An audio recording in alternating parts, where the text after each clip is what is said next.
welcome. Thank you for bearing with us as we work through some technical issues, but we're going to go ahead and get started. I'm Morgan, I'm the director of the museum. I'm really excited to see everyone in here. We're in for a treat tonight. We have a great presentation from our special summer exhibit partners, Dr. Yolanda Youngs and Bridgette Guild, the curator at Grand Teton National Park.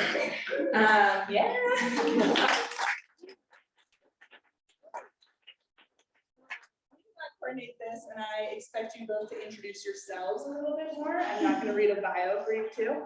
But a lot of you, I think, have seen the exhibit, and certainly if you haven't, take a minute after the talk to check out our exhibit behind you. But Yolanda and Bridgette have been instrumental in helping us develop this special exhibit. And it really is just a small piece of the study that they're going to talk about tonight. So really exciting. I think we really are in for a treat. I saw that we have over 100 slides to get through, so lots of no. That was just for questions. No, I think it's great, right? Like we're only able to show this snapshot, and they have been collecting and working on this project for many years now. So it's really great to have this opportunity, and I think there's a lot more work to do. So really grateful to California State University, San Bernardino, where Dr. Youngs comes from, Grand Teton National Park. Snake River Fund has been one of our partners on this exhibit and programming. And of course, it's all made possible by support from our members, our donors, and the Wyoming Humanities Council, which provided a grant for this programming. So I think with that, we'll get it started. I'm hoping for tonight to run for about an hour. There are bathrooms at the back of our building if anyone needs to get up. And, great, thank you. Well, thanks for that wonderful introduction, Morgan, and very many thanks to all of you for coming tonight. We appreciate it, even though it feels like afternoon, because we've got until like 11 o'clock at night for the Sunday show. But thank you all so much for coming tonight. So I'm, we're standing on the wrong side. Oh. I'm Yolanda. Actually, we have to quiz you later. So we just want to start off today by first, of course, saying thanks and also introducing our team. So Morgan mentioned that this has been the product of many years of work, and it's also the product of many people. Some of them here tonight, some of them not. But both Bridgette and I have been the project team leads. I am an associate professor at California State University, San Bernardino, in the Department of Geography and Environmental Studies. And Bridgette is the museum curator in Grand Teton National Park since 2013, where I came from Yellowstone after a decade there. So 20 years all in the park, servicing the greater Yellowstone ecosystem. Nice work. All right, so I also want to say some thanks. You're going to hear more about us. So I also want to say some thanks again to a lot of people behind this, so you get a sense of the work that went into this and all the great opportunities it provided. I want to thank our research team of student assistants. This project gave research experience to many undergraduate students and graduate students, both at Idaho State University, which I worked for many years, and then California State University, where I work now. I'm also proud to say that none of them are here because they all graduated and they all have jobs and they're all doing great things. And part of it was being able to do this research. So I'm very thankful for them. They helped to do a lot of the work behind the scenes here. I also want to give a huge thanks to our exhibition team, as I call it.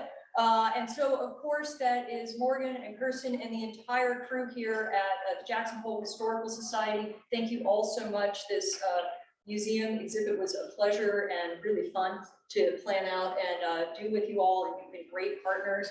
I want to make sure that I also thank the Snake River Fund for your wonderful support and publicizing the event and all kinds of wonderful things that the Snake River Fund does as well. And also, of course, our partners at Grand Teton National Park, not only Bridgette and I working together, but we also had lots of great folks helping us there as well, particularly John and Roxana. And then I want to make sure that I thank all of you early and often. And that means if you have been part of the project, you know who you are. If you haven't been, maybe you will be in the future. And of course, I want to thank you for coming tonight. But this is very much a collaborative and community-based project. And so I want to make sure that I let you all know that often, that this is a project that involves river guides, past, present, This involves company owners, NPS river rangers. We're going to talk about all these different groups. Park Service researchers, staff and managers, university faculty and students. Lots of people here that have helped us by sharing their knowledge and also helping us build a network that can support this project. So for tonight's talk, I know you all are very nice and you came here tonight to listen to us, but you probably want to know how long you got to sit here. Okay. So here's your indicators, right? So we got part 1, 2, and 3. Part 1, we're going to talk about kind of a little bit of the nuts and bolts of how we assembled this project, just so you know what is available out there, because this is a community-based public project. Then part 2 for the river folks choosing your line down a very complicated stream. I'll talk about the scholarly research behind this and the threads that I pulled together to bring this work to fruition. And then we'll talk about river stewardship and sort of the future of this project with looking downstream. I also just want to briefly talk about the title of this talk. Why is this history almost lost? Is that supposed to happen? Yeah. Oh, okay, that'd be great for me. Yeah, that's terrific. Okay. All right. Okay, so why this history is almost lost is because river guide history and some of our river history is very much oral history, which means telling each other stories at the boat ramp, at night if you're camping, or over at a friend's house having a cup of coffee or a glass of whatever else might be happening. But it's an oral history, and so we need to record these oral histories, and that's part of what we've done here in terms of digitizing them, and we'll talk about that a little bit more. Also, this fills a really big gap in the scholarly knowledge, not only about river rafting in the Western United States, but about Grand Teton National Park's history and national park and public lands history as well. It is the documentation for this project in terms of, we're just going to talk a little bit more about the history behind this and assembling it in the archives, but it is scattered documentation and undigitized. And the reason I keep emphasizing the digitized is that it's a great way to preserve paper objects that might otherwise get photographs that fade or other papers. It's also great for educating and connecting, hopefully, the Snake River community about your past, our past, and it's, I'm hoping, a call to action because there's a lot more really good work to do, and I hope more of you will join in. In terms of the goals of this project, I'll be brief because we're going to go into a little bit more detail later on, but our goals for the project were to document and this history before we start to lose it, as some of our pathbreaker guides, company owners, and river rangers are retiring or moving on in other ways. We want to make sure that we get those histories. So we're recording original oral histories. We're digitizing thousands of documents. In fact, we have digitized thousands of photographs, maps, and other documents. We're gathering museum objects to document what this history is like. We're preserving, hopefully, the knowledge here, and we're also making sure to share it. This is one of the multiple public events that we're doing to make sure share this history as a public history.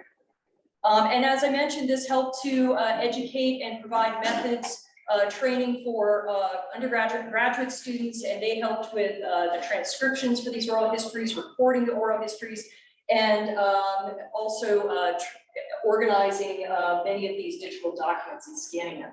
So the results, just to show you briefly, right? There's a lot of stuff behind the scenes here. I'm going to give you a little taste of it tonight, and I hope you make an appointment with Bridgette and maybe go see some of this. But at the end of it, after 6 years of doing this project, we have over 3,400 scanned historical documents, photographs, maps, reports, all kinds of really great information, over 100 hours of recorded oral histories, 22 oral history interviews, 4 full-length manuscripts, and these are long, single-page transcripts from these oral histories, 15 museum objects that have been donated. Bridgette's going to mention those in a moment. Like I said, 7 students, various undergraduate and graduate level that were educated. Plus, we're hoping to expand the river community connections and some public and outreach activities. So it's a lot of work and good work over 6 years. And now I want to turn it over to Bridgette, where she could talk a little bit about the perspective from the Park Service and things you did. Would you like this little? No, just okay. You're gonna work home? Yes. So yeah, so the Park Service in the effort to help Yolanda with this project, to be clear, when Yolanda started diving into the records, it was my first season in the park, and our archives were stored in town at the storage stables down by the recycling center. So she put in a request and I'd have to go get all the boxes and bring them back to the park and hope that she didn't have any other items that showed up in another box that was all the way south of town, because as you can imagine in the summertime, getting through town to get things is not an easy endeavor. Which I did. I always asked for another box. Yes, that was fun. And that was when I was in a small space prior to having the archives, and it was in Tornado Alley in the park. Jackie Skaggs is our former public affairs officer sitting here laughing because in the wintertime, the door would freeze shut because it wasn't really supposed to be a workspace. So I feel like my contributions are extensive in the hardships that I had to go through. She needed, first and foremost. We were able to scrape together some funding to assist with collecting these histories. And the way that these are organized, because most of this is digitally born material, the challenge is migrating those pieces of documents over time as that software changes. So our long-term investment is going to be ensuring that these materials will be available for the future. Again, the challenge is ensuring that we migrate those as that software changes over time. So this, again, once things are collected, it's not just sit on the shelf and you're good to go for the rest of the future, so to speak. Next slide, please. Thank you. So essentially, what Yolanda was able to do is dive into our collection. So the park archives, just so I give you an overview of what we have and what I manage. It's generally collections that are created by the park in the task of managing the park. So it's resource management records. That ranges from concession records. So what Yolanda was accessing was Grand Teton Lodge Company, Triangle X. I'm trying to think of all of the different collections that you tapped into. All of the different concessions that come into the park and operate, we have a record of their operations within Grand Teton. That's what she was looking at initially when she first started. Ironically, the same year Yolanda came, Wayne Johnson. How many people know Wayne Johnson? Yeah, I figured. So just so the folks that don't know Wayne, Wayne is a longtime guide with the Grand Teton Lodge Company. He started in the park in 63, 4, we're just gonna say ish, in that time frame. Wayne was coming because he self-published a book in the last few years called Shine Not in Reflected Glory. And Wayne was finishing up his research. So both Yolanda and Wayne at the same time walked into my office, which I feel like was fate. So by diving into the records, so the way that our records are organized are by function. It's not because Yolanda knew that there had to be some tidbits. She knew that the concession records were going to document the permits that were issued to all of the concessionaires, which is how she started in. And then once we started talking, because we're both river people, it was a, who do you know? We both went to Montana State University, and then it sort of just unraveled from there. Once we started in on this project and Yolanda started collecting oral histories, the way things are organized is based on how she formatted them. Archives, the key is keeping the original order of the collector or the creator of the record, right? It's the context and the content and how that all interrelates. So these are organized by the families from which she was collecting these materials or by the organization or the company. So the Barker family, all of those collections are going to be under that particular family name. Photographs, documents, all of that related material, because it's just easier to organize in that way. I know I had notes on this, but I don't have those notes, so I'm winging it. Anyway, this has created an entirely new collection. What we do in the Park Service and in most archives and museum collections, you have a scope of collection statement that outlines what you should collect, what you do have, what you shouldn't collect, and where your gaps are. And what I noticed after diving into these records was we really didn't have any documentation of recreation in Grand Teton. And I know that seems weird, given the climbing history and the river history. But again, the records we have are from the Park Service management end of things. So we have the River Ranger records, but we didn't have the oral histories from the guide perspective or the concessions perspective, or even from the River Ranger perspective. So the work that she was doing is creating an entirely new collection, which we have dubbed, you can't read that, but this says the Recreation History Collection.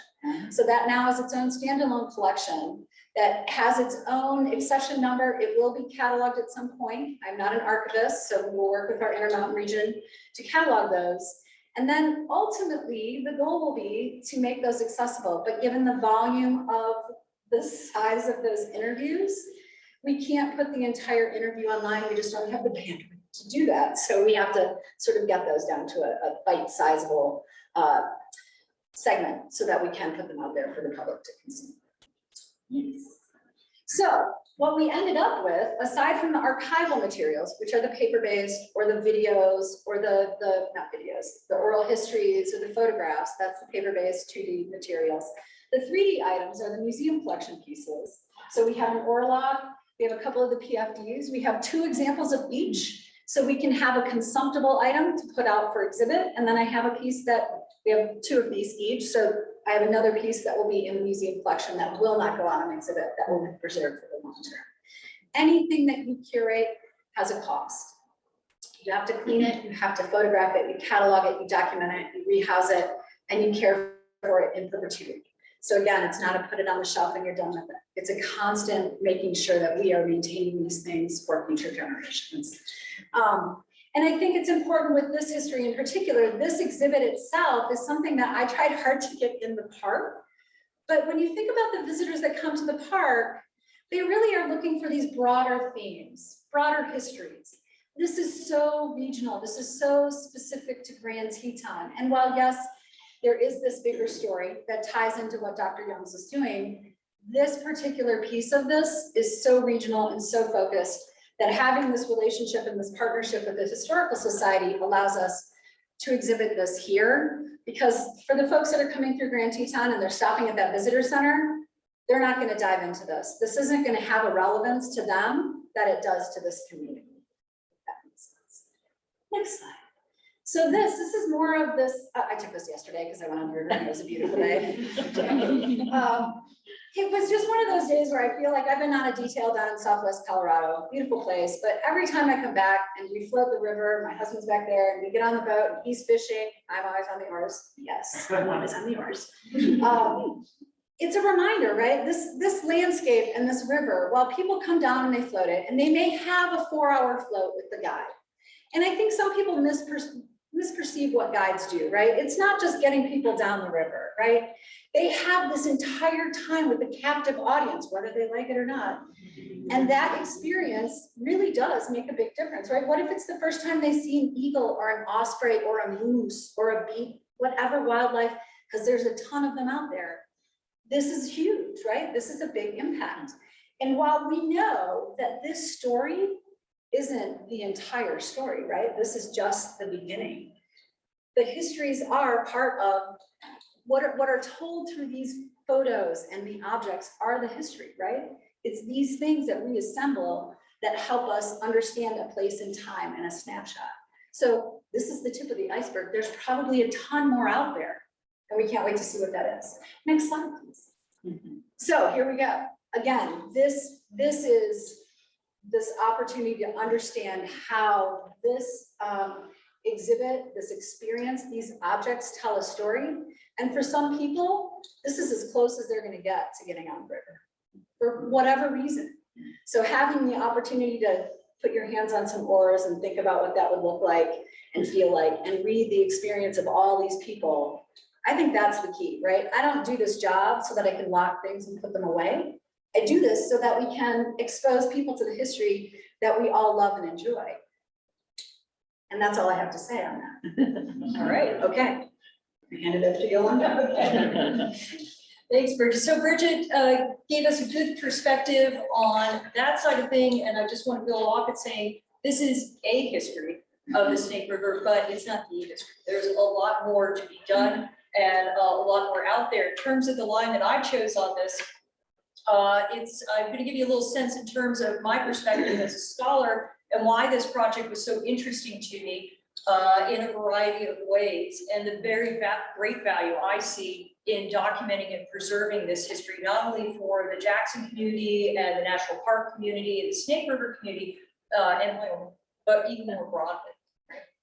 So part of my methodology here is in geography, something called participatory historical geography.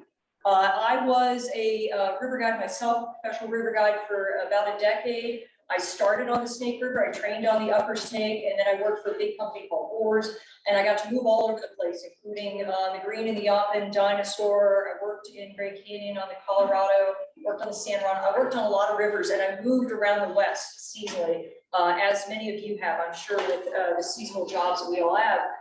So I'm a river guide as well, but I didn't necessarily guide with some of the folks that I had the privilege of interviewing for these oral histories, but I participated, I rode, I got out on the rafts with people, and it's that kind of experience that gave me, I think, a different perspective than some of my other colleagues that maybe don't have that river experience.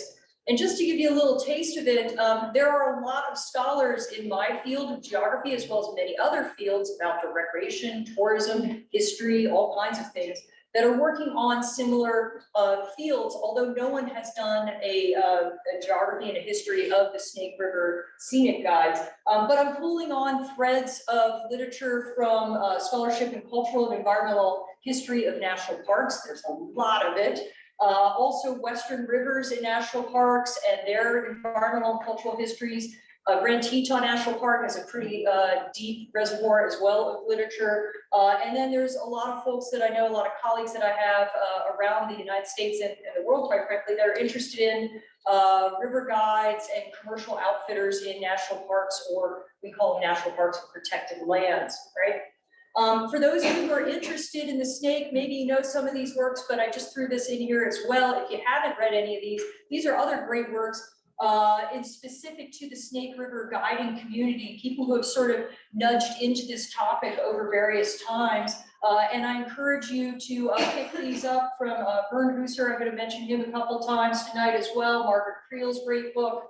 And of course, the Snake River Fund has a really nice publication as well. So there's definitely a community. Again, we all just build on each other's shoulders to collect this, right?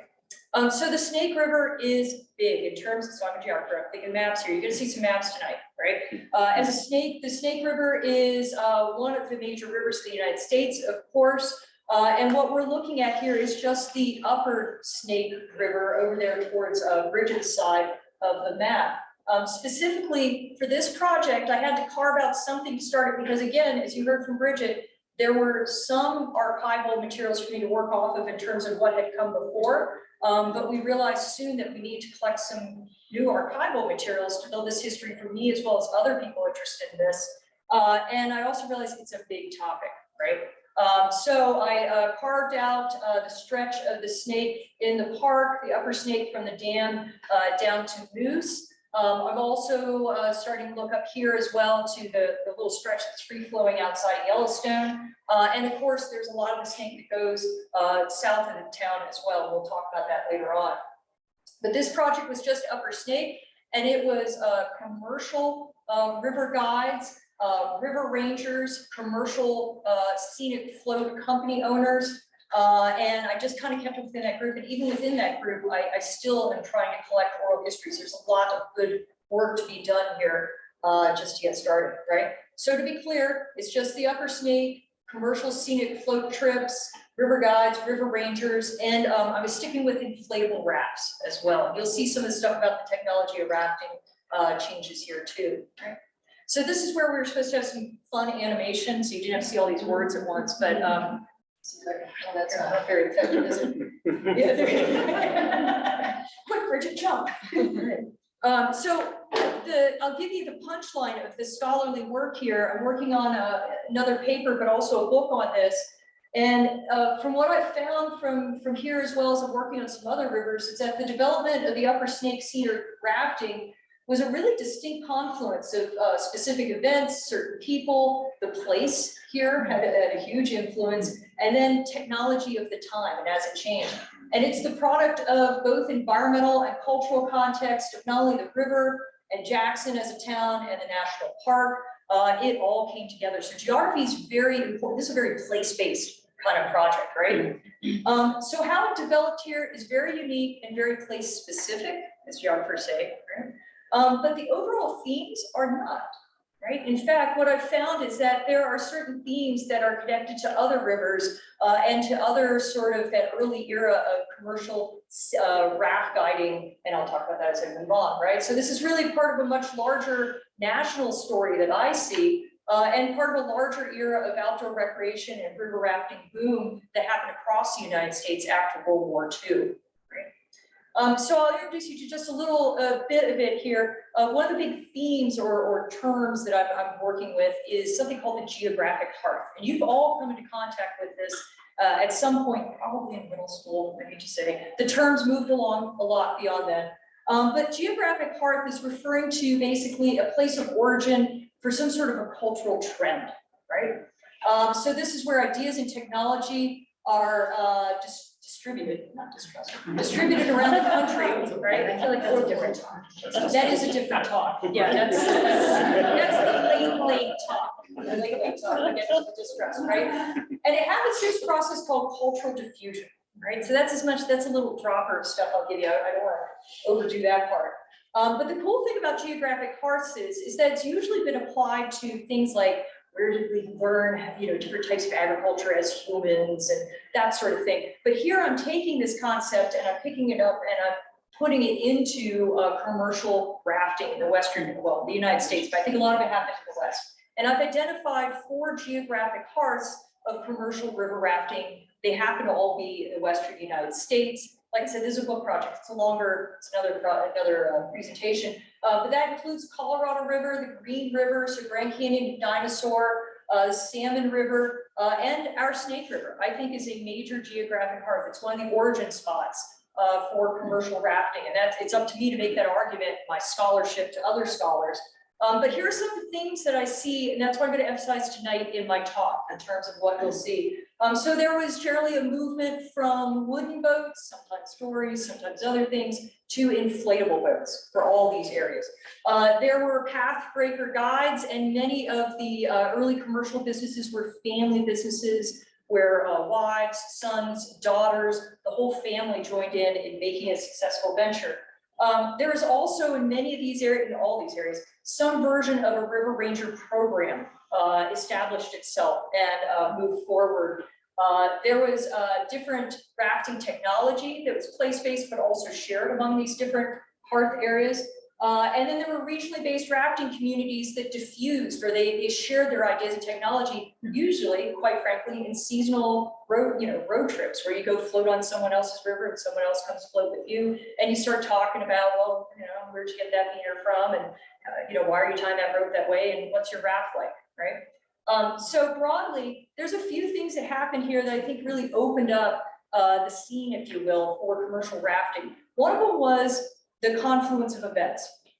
All right, so post World War II, a lot of things were happening, right? But if we think about the development of the boundaries of Grand Teton National Park, right? So stay with me here. The early park boundaries, you see it in this purple area here. 1929 was mostly the park, the mountains, right? The Teton Range primarily. And then the park boundary moved out to the east through a long, and I know that's a whole other chapter of history here, but through a longer process, right? 1943, we got the Jackson Hole National Monument, sort of a nudge towards that larger park. And then in 1950, the park boundaries formally expanded, right? And so it went from the Teton Range, primarily part of the preservation, to moving out, and now, very significantly, there we have the Snake River, right? So now the Park Service is very much in charge, or I don't want to say in charge. They're very much has their mission to manage the Snake River and activities and users on the Snake River, right? So that's one sort of events. We also have, of course, a major world war ending and all kinds of different things happen. People going back home, different technologies coming out of the war. And from that, we have a wonderful group of as I call them, pathbreaker guides and their families who are establishing businesses here. And here is where I encourage you after our talk, or maybe another day, but please after our talk, you will see, I'm not going to get as much into the specifics because the walls behind you here have a terrific timeline and have many of the notable people that I'm talking about here in terms of our guides, as well as the The exhibit behind here is also divided off into sort of a broad introduction to the environment. This whole wall is about sort of pathbreaker guides and their families, and this wall is moving on towards river stewardship. So it sort of parallels my talk, if you will, right? So in the 1950s and 1960s here, we see pathbreaker guides starting to, cut their teeth with various rowing ventures, either for Grand Teton Lodge Company or Barbara Ewing, or starting their own businesses. We also see their families joining in with this. And again, I'm seeing this in other geographic park areas. Around the 50s and 60s is when these businesses are starting, right? For our area here around Jackson, we also have dude ranchers who were offering raft trips. They were also offering lots of other activities. So they weren't exclusively rafting companies, but they offered lots of other trips. And some of the companies here, you can see some of them are still offering trips. Some of them have changed what they're offering and merged over time. But that's also a really distinct part of our history, right? And then I just want to emphasize that so much of these early companies, and many of them that continue, are family ventures, right? So for example, the Ewings, it's a family venture between, it's a bigger family, but in particularly Frank and Patty and Heather, they were all working together with so many of the things that go into making a successful scenic commercial river trip, right? So accounting, cooking food, running trailers, rowing boats as well, all kinds of things like that, right? The Barkers were the same way. That's a family business, and the family joins in many different activities that make that a very successful and wonderful business as well. And also, you know, for another example, and this is more sort of the Dude Ranch group, the Turners and Triangle X, also a family that's joining together and offering raft trips, right? So again, I encourage you to look for the specifics in the museum exhibit behind you, but I want to show these larger trends that again sort of show my idea of this geographic hearth area. So scenic rafting, there's a boom across the Western United States, an explosion of popularity in these hearth areas that I'm talking about, and we certainly see it here in the 1960s. Up to 50 different river outfitters, potentially, at least one source has said that. In 1972-73, the Park Service started to do less of oral encouragement and more of really putting down regulations and requiring things like safety training for guides, as well as interpretive training in natural park history. And this again is where I see that really local to national connection, right? Just to show again sort of that boom, here's a quote from Vern's book. The number of outfitters doubled and tripled each year until the height of the explosion in the 1960s. There were nearly 50 concessionaires, right? So it went from just a few sort of pathbreaker people and groups and companies to then this really big explosion. The Park Service found itself in a position to try to manage and organize that, right? We now have, as of 2023, 8 different permitted groups or companies that can float the upper snake in the park. So you can see where those numbers have changed quite a bit, right? And also this era offered opportunities for different people as well to have different experiences. The Lodge Company is hiring female guides. We're seeing sort of the expansion as well along that way for outdoor recreation. And then we have the river rangers who have, as I say here, a parallel history to commercial scenic float guides and float companies, but it also diverges in a few ways. I'll talk about that a little later on here. But for the river rangers, they also have a record of their foundation and their members, but they take it really seriously. They put on oars. They, at their boathouse, every year they would write down who was on the river crew, and that's what my students had to put into Excel spreadsheets. Right? So you can imagine their faces when I told them that, right? But you know, really great stuff. And these are the kind of objects that when Bridgette and I would meet, I'd say, oh my gosh, They won't give them to me. I keep asking. They won't. Well, I just keep saying, please do, right? But you can see, you know, they're wood, right? They need to be sort of All right, so also thinking about river stewardship, right, and the value of environmental monitoring and taking care of the places we love and we work and we make our daily lives in, right? One of the trends that I saw across the board here in the research I did, and again, as well with these other geographic hearth areas that I mentioned in Grand Canyon and Dinosaur and Salmon, is that many of the guides, and I know some of you are out here in the audience tonight, maybe worked a season, but you found this really deep love of the river and the environment. Maybe you knew you had it before, maybe you camped as a kid, maybe you didn't, but people fell really in love with the river. And again, I can say, I'm one of those people. That's one of the reasons I did this project. I fell so in love with this river, and you can see it in lots of things. Some of the reports and descriptions that I would find from, for example, the Barker family. Barbara Barker wrote these really terrific environmental reports that she had to submit to the Park Service, describing the lives of the guides who would go on from guiding to all kinds of environmental fields, from watershed management, wildlife photography, writing environmental issues. I know some of the river guides from here who've gone to be professors in environmental fields. So it has that long-term effect, and again, something we call place attachment as geographers. All right, you can see also this kind of description, and I know that the print's a little fuzzy and small tonight, but this same flyer or this same pamphlet is over there on the wall, so you can enjoy that later tonight. But you can see the love of the river in the descriptions that the Ewing family and Frank would write and Patty would write about the river experience as this lovely scenic float that you can come join as a visitor to the park, right? So wonderful stuff going on there. And I also want to mention the environmental stewardship and what the river rangers were doing, which I think is something that's been misunderstood over time. And certainly I didn't understand it until I started to go into some of the documentation. So just to show you some of the records, again, if you make an appointment with Bridgette and give her plenty of time, these are all public records, right? But it's interesting to see the daily logs that the river rangers were keeping, besides they were checking fishing licenses, but they were doing a lot more. So for example, this is, and again, I apologize, I think our slides got somehow fuzzy here, but this is a daily log that the river ranger would fill out, and from that, you can find out the type of watercraft that they would come in contact with. It was a raft. It was manufactured by our friends at the US Rubber Fabricators.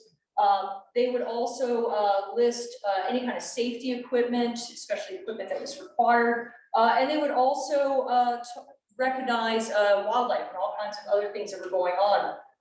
On these two, for example, here, this top part is talking about the different river put-ins and takeouts. Those have changed quite a bit over time. So this is a record of what were used and how popular they were. Down here on this whole bottom section is every wildlife sighting this ranger saw when they were doing their patrol that day. Owls, eagles, how many, where they were. They even have the names here of the different channels that they were floating on.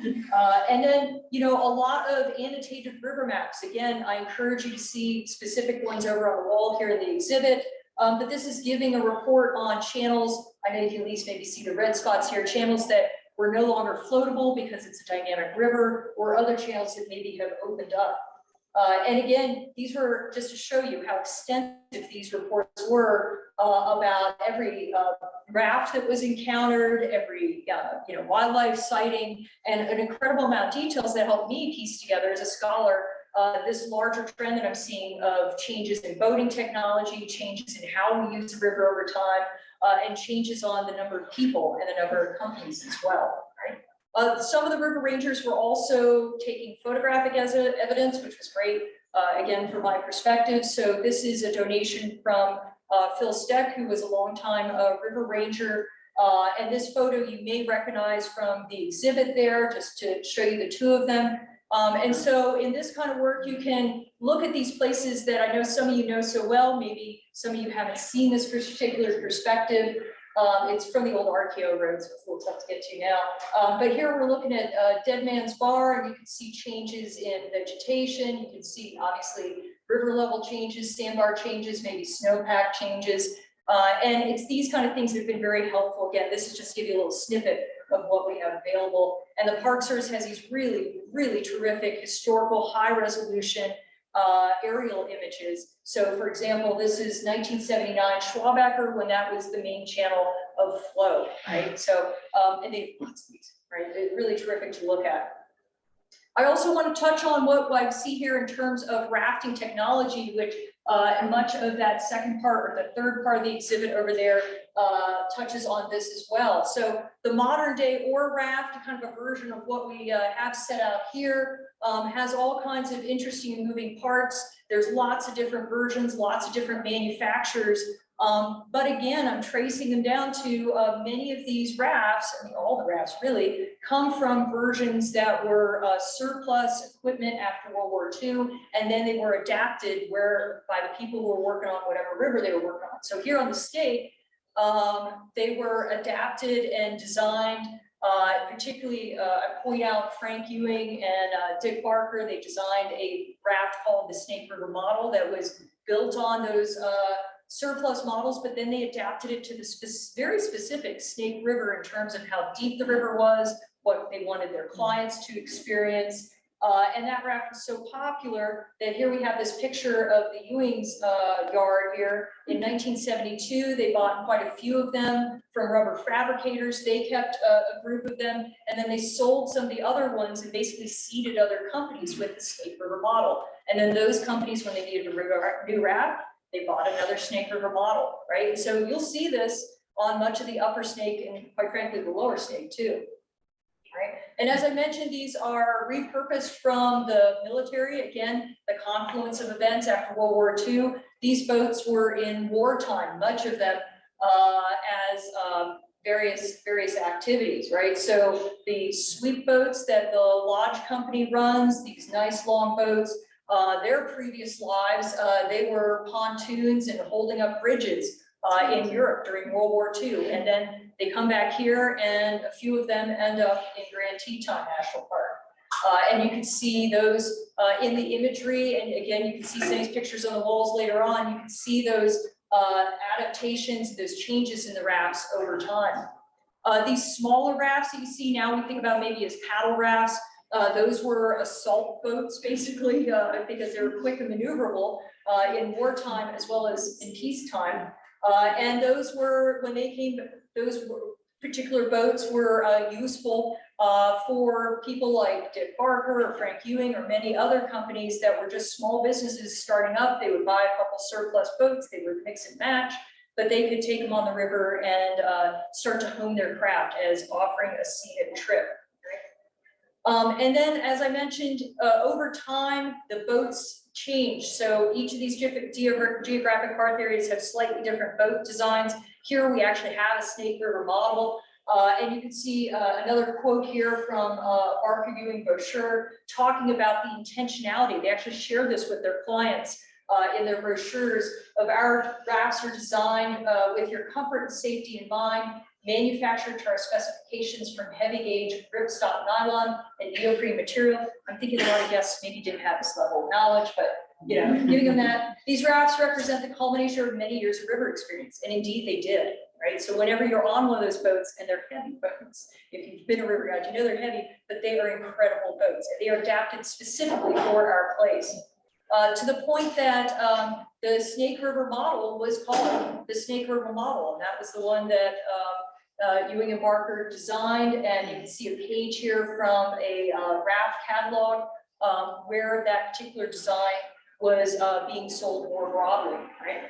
And the beautiful and wonderful blueprints to the Snake River model were very generously shared to us by the Barker and Ewing family. There's a small version of it over on the wall there, but I want to make sure that you can see that sort of larger version as well. And again, if you make an appointment with Bridgette, you can see that much larger one, the full blueprint's about that big. That's great. And I also want to, anyone who's interested in this sort of thing, I also want to encourage you, there's a few other collections. I've only found this level of boating collection for rafting in 3 places so far in the Western United States now. Jackson has one, down in Green River, the Powell Museum has one, and then Grand Canyon, they have a historic boat project. But the great work here of Herm Hoops did a history of inflatable boats, and he generously has a lot of this information shared, and he has it donated to the University of Utah Archives. So if you're interested, I can tell you more later, but I just want to mention it. Wonderful, wonderful work, but it's a little bit tucked away, so I try to let people know it's out there.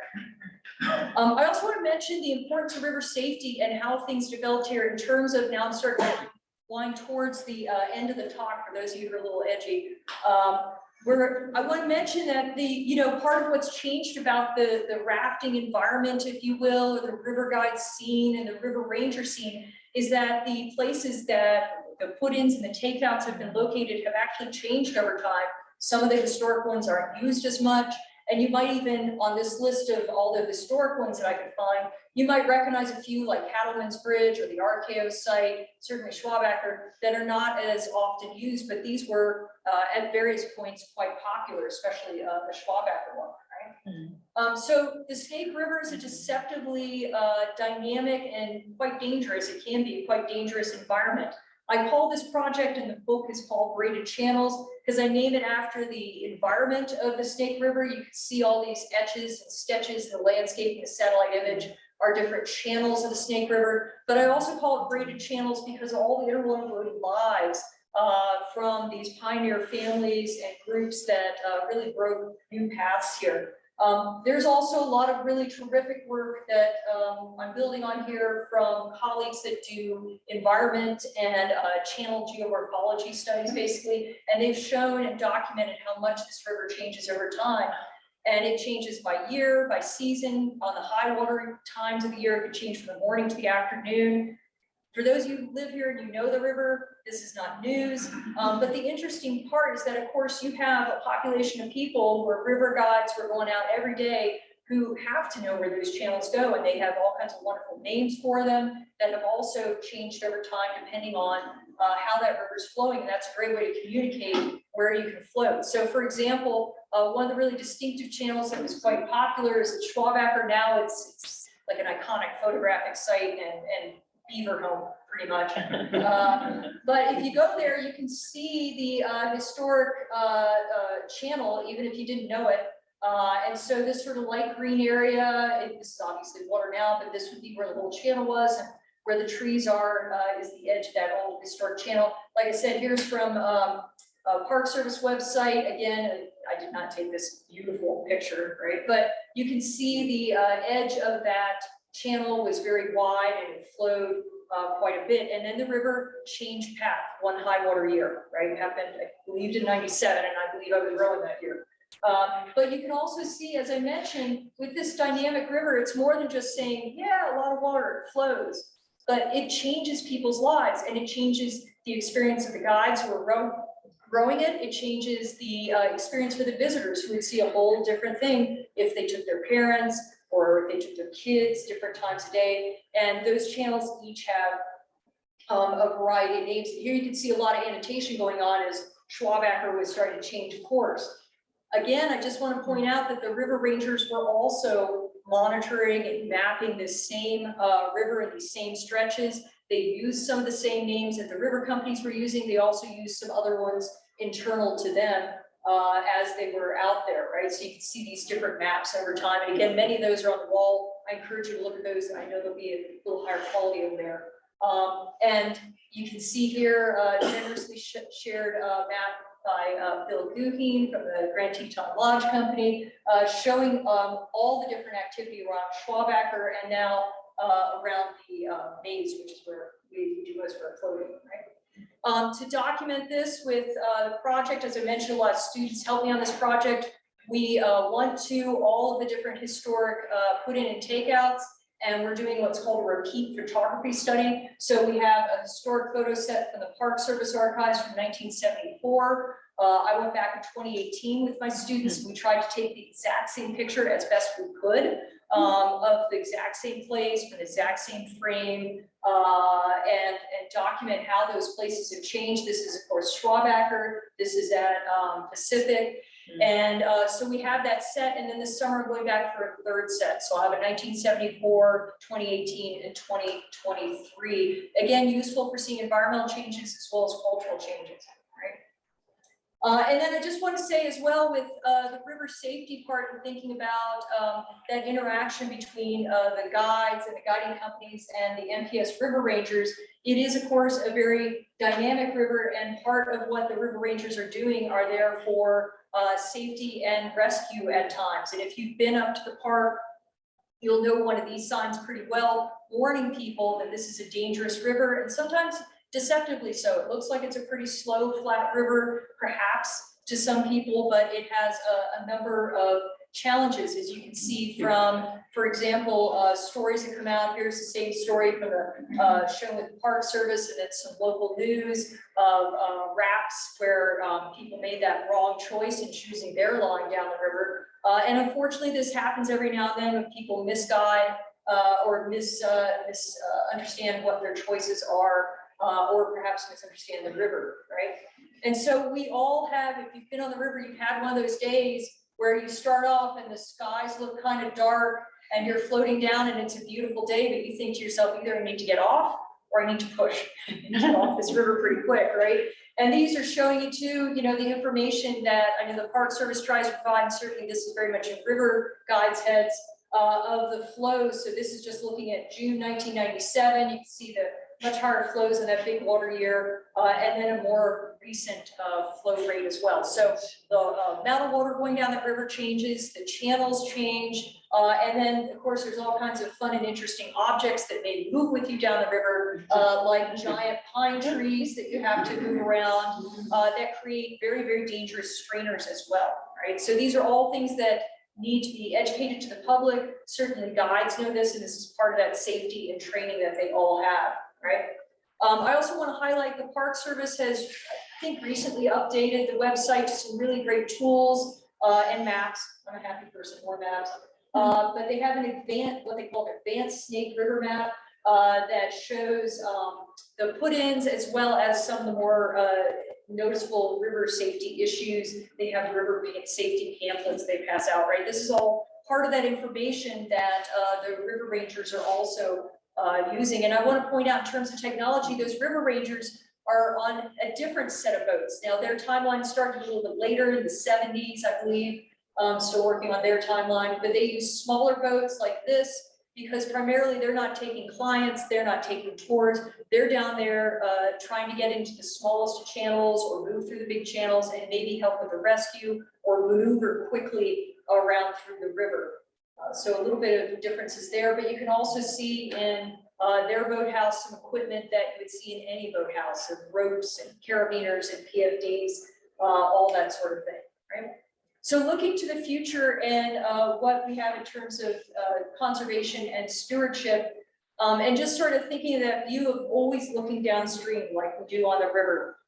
Looking downstream from Schwabacker, we can see a very different river channel. It's not quite as full of water as it used to be, but it's still as beautiful as it always was. It's just a different version now. And obviously, home to a lot of happy beavers there, right? The other amazing thing about the Snake River is that it is a designated wild and scenic river.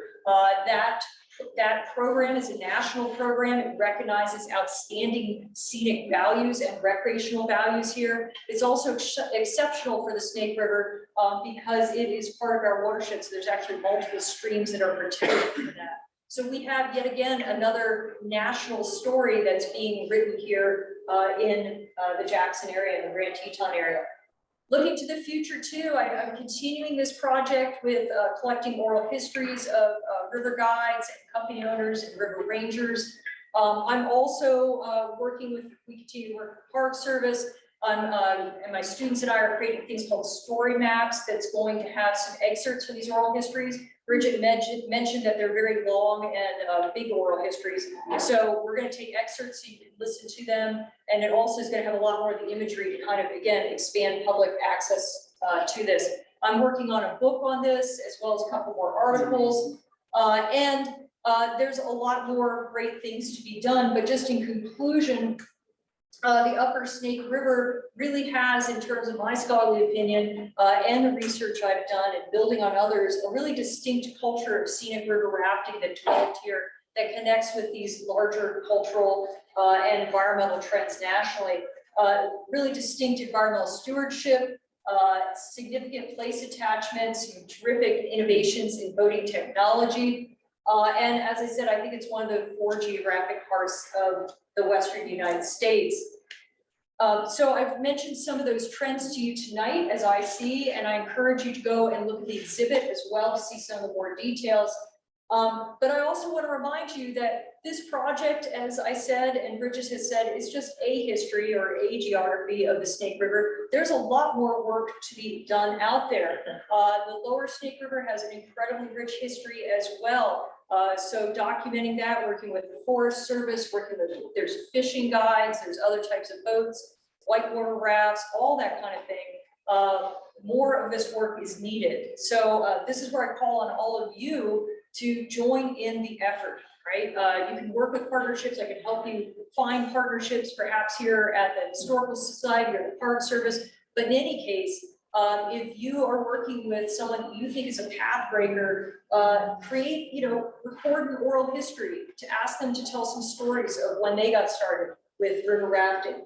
Scan and digitize documents. We all have these little iPhones or some version of a phone in our hands. You can scan these documents and photographs and preserve them. And we really need that to keep this project going and also to protect and preserve this history. So thank you all so much tonight, and thanks very much to my collaborators and to Bridgette for my presentation.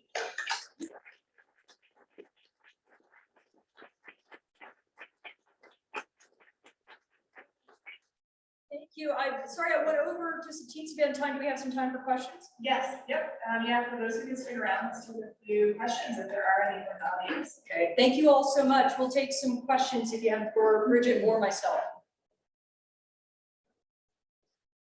Yes, sir. When do you expect your book will be available? And will it be published in the park? I hope it will be. It probably won't be published by the park, but I hope it'll be available in the park.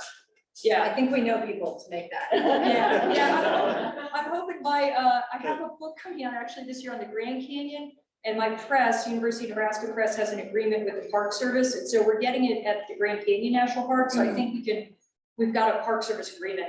The first part, thank you for showing interest in it. It's probably going to be, to be honest with you, about 4 years, because it takes, once you submit the manuscript, it takes a press like a year to do their magic. So a couple years still, but it'll be there. Be there. Thank you. Other folks? Yes, sir. In your process of collecting the oral histories and stuff, how did you go about verifying what was sort of like credible and what was just sort of a big fish story about? See, you're a river guide or you work with river guides? Yeah. Yeah, exactly. There's some shared things about boating culture that transcend time, right? Well, again, this was very much a community-based project. So I would interview someone, and I would say at the end of the interview, who else should I talk to? Who else? Or, we talk about, in their interview, you might mention some stories. I voted with this person started with me, I worked for this person. And I'd say, oh, great, how do I get a hold of them, right? And then I go talk to them. And eventually, again, it's about 6 years doing this. When I saw cross-fertilization and those interviews would support each other, yes, this person really did work here. Yes, we really did do that. Maybe they're bending the truth a little bit, but it was a good story, right? Those things help me to collaborate, and figure out, because, and again, this is a challenge of this kind of project where there was no book on this for me to go back to and say, oh, this is right, this is what I'm seeing. So it's a process of bit by bit, oral history by oral history, and then also scanning the documents, right? I would say to folks at the end of it, do you have photographs you can share with us? Do you have maps? And that's what you're seeing here. And so that's where it took years of, in the off season, I would look at all this and try to see where there's commonalities. Yeah, great question though. Other folks?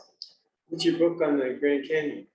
It's called Framing Nature, the development of the American icon at the Grand Canyon. And it's basically 150 years of iconic history. So like where were the most popular places you see images of the Grand Canyon? And I found for the Grand Canyon, 1.2 million acres, we only see like 10 places. over and over again, you know, and if you've been to the Grand Canyon, you're not seeing fern grottos, which you know are there, right? You're always seeing that view from the river, right? And I know you can all have it in your head right now, if you've been there, even if you haven't, blue sky, red rock, maybe the river down there, right? And so I was really curious, God, such a big river and such a big park, and of course I knew it from the river up, and you don't see any of those, you know, so I went back to postcards, I went back to early explorers, photographs from Arizona highways, I went through thousands of images, and kind of organized it, but where did we see things, what was shown, and then how did that affect environmental management? Because if they weren't showing places, they weren't protecting places. Yeah. They'd say, yeah. Yeah. Yes, ma'am. You mentioned the upper snake and Oh, that's a great question. It's on these maps around the bend here. I know it's on the other side of the wall for you. But basically for how again, this is, you know, as a scholar, we got to define our little territories. So for me, the upper snake was in Grand Teton National Park, from where the snake leaves Jackson Lake Dam, and as it flows through the park, and then it gets to Moose. And that's where I kind of said, okay, that's where I'm going to look at. And then the lower snake, you can consider all the way down from Moose, and you know, that's for the next person who picks up this lead, right? That I'm saying, please, you know, open up. You know, you could say from Moose all the way to the Idaho border if you want, or you could just say the Lower Canyon stretch. I leave that to the next person. It could be me with more students, but we'll see. I need more help. Yeah. But great question, and yeah, come around the bend and you'll see the maps too. We'll help out. Yeah. Yes, sir. In one slide there, it's quick, you had 3 or 4 books that we should look for. Yeah. and whatever. Do you want to? One was the State River Fund, and there were 2 or 3 I others. think they're literally all in the bookstore. Are they? All Can you 3 see of those titles. Okay. 2 of them are for sure, because I saw them the 3rd. Did you? Is the Okay. State River Fund looking to do? And we're in the process of reprinting and republishing an updated version of our map When's that gonna be? in the next month, hopefully. So wait to So- buy that. Yeah. Yeah, but so that's good to know. Yeah, so Vern's book and everybody. I think they're The Belknap guide is. Morgan's out there for making a sure. face Yeah, at face right now. the only one, we don't have wings. Do you have Margaret Creel's? Okay, maybe not. So maybe the first 2. These are the princesses. But you know, they're interesting ones because the it's a whole lot of slides to click back through, but maybe I can't. Yeah, you I'm quick with this thing. Yeah, don't look, it's make you dizzy.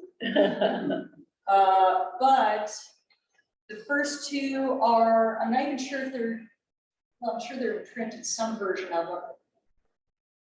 Oh, there we go.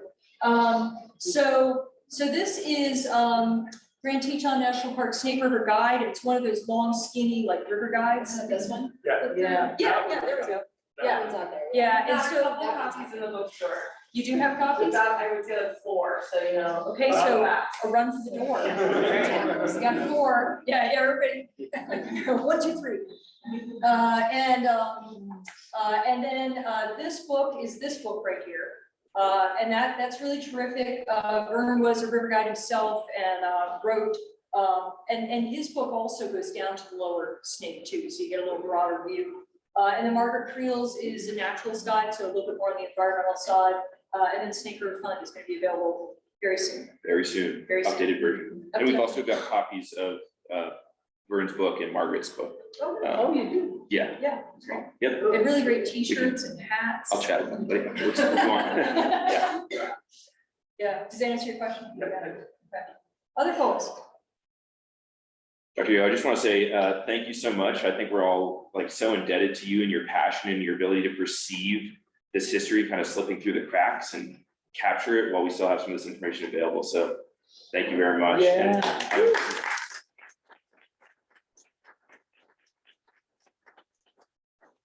one question that I had is I know your work is specific to a lot of the Western United States. I'm wondering if you are familiar with examples of these cradles of innovation in the rafting world happening internationally. And were they like at the same time, a little bit later? Were we really at the forefront of this? Did you give? No, I permission to didn't. say this? She just went to Italy. Yeah, I'm actually, so the other part of my life is I work with UNESCO World Heritage Sites, which are like another protected park kind of thing, and national parks in Europe mostly, but I'm kind of in this group that looks at these things. And yeah, and there's similar trends, and we have great, conversations about, well, what's going on in the United States, right? But it's similar, and it was a world war, right? Right. So like, it wasn't just the United States that it ended, it ended obviously in various times for other places, but it's the same technology of, surplus rafting equipment. Before that, it was some sort of version of a wooden boat or raft. I have some colleagues in Sweden who they do unbelievable thing with literally you get a kit of logs and you get logs and rope and you put it together and you float down like Tom Sawyer style with a stick, and that it's a tradition, and they have commercial companies that do it with the stick and the whole thing.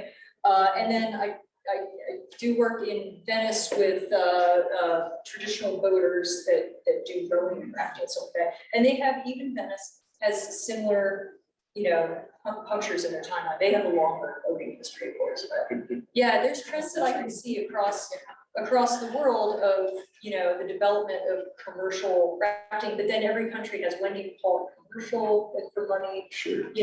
And of course, it's not a history of rafting. That's much bigger, right? And that goes much further back. When did humans figure out how to float on the river? That's bigger. That's not me. Yes, but thank you so much. Okay, other questions? All right. Oh, one more. I'd like to apologize, I was late. A friend was in just gate, and so here I am late. And, I really won't hear this. I wonder if you're If I'm what? familiar with the name Henry Tremendous. No. Okay, so we should talk afterwards. Oh, It's sure. significant. And the scenic trips, small boats in the park. Oh, great. And the Yolonda and Oh, and the lower snake. Great. and our trips. Okay. Good. Well, wonderful. Look forward to talking with you. Thanks for coming. All right, other folks. All right, well, thank you again so much, everybody. Have a wonderful evening, and please look at this great.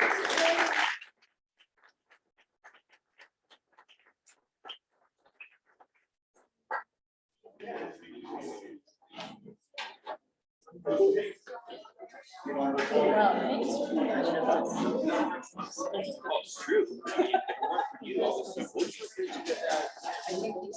I gotta say, I mean, that's why I just said it's just lucky. So it's like, when I keep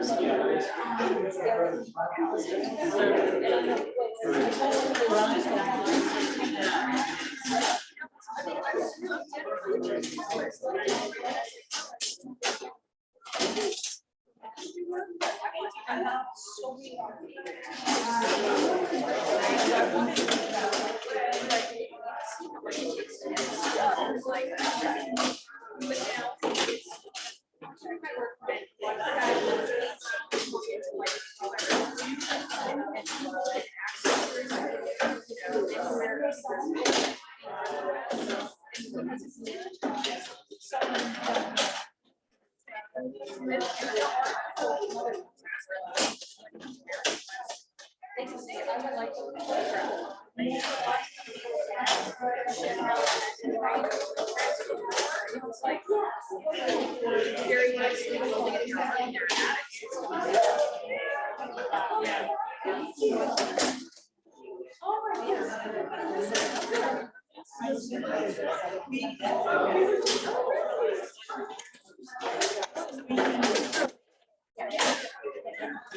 glad I did.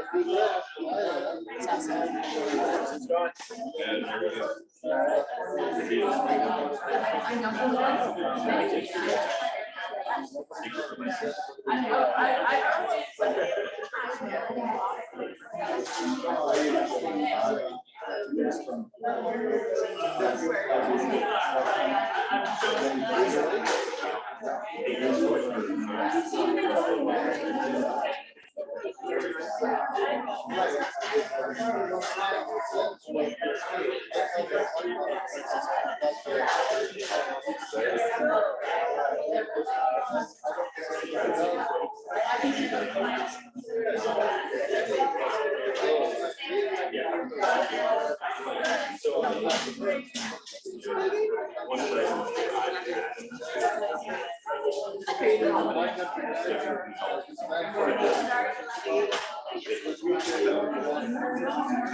Down the road, and we'll stop the traffic, and we'll stop here,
there.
Yeah, we're gonna go get some dinner here.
It's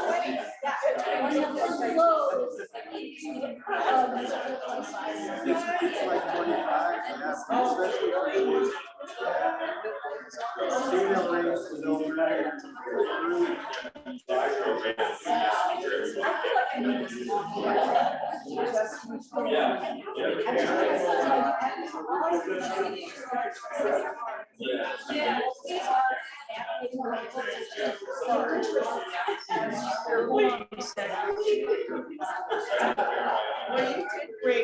It's nice to learn that you really know about rivers, Oh, you know? that was my life. Yeah, So our son was just down in the Grand Teton. They were running it over 80,000. Isn't that nice? That is nice. But the So I'm in California now, and there is this, yeah, they make it so darn small. It's there. I swear to God, that's my email. But please get in touch with me again, because I think it was at least, it was when I was in Idaho, and I got, they kind of recruited me here. And when I moved to California a couple years ago, I lost all my Idaho emails, so I had to rebuild this whole list of all these people I loved. And so it was a blow to the project, because there was, you know, all these folks' emails, and if I didn't have everybody in the perfect little spreadsheet, and I had students graduating. So thank you so much for introducing yourself and coming back. so our son, when he was on this trip, Grand Teton, I asked him about ants. Oh, yeah? Ants is always my favorite. That's a right hand man. It's good. I say I'm all right. No. How can you You know what? I always wondered from yes, I know. And also, I'm like, yes, here. And it's not gonna work. And you know, sometimes I would start, and they'd be like, you're gonna get sucked into something. You know what? You know. Sure do. This the most dangerous river to raft I've ever done. I've been on almost all of the western rivers. Wow. And you know, because you don't know what's coming around. We freaking tree all over the place. All over.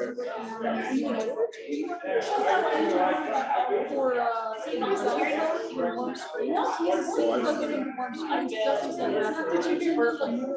How interesting that was. Oh, you're talking 6 years ago.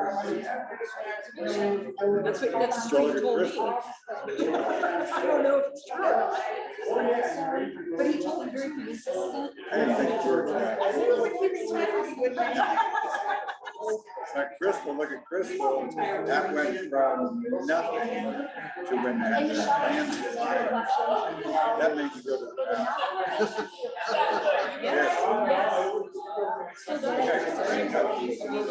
This guy is a classic photographer. If you want to hear, I mean, great. Yeah. So you've been to Venice? I was born here in 47. Really? I was born here in 41. And my mom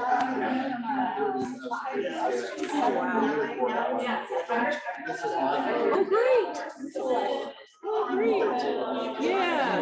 Oh, thanks so much for coming.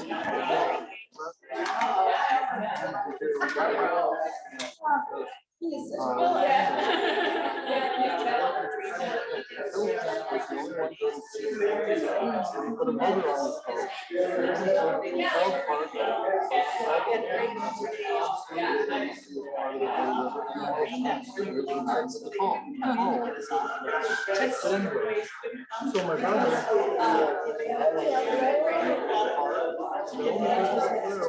fisherman.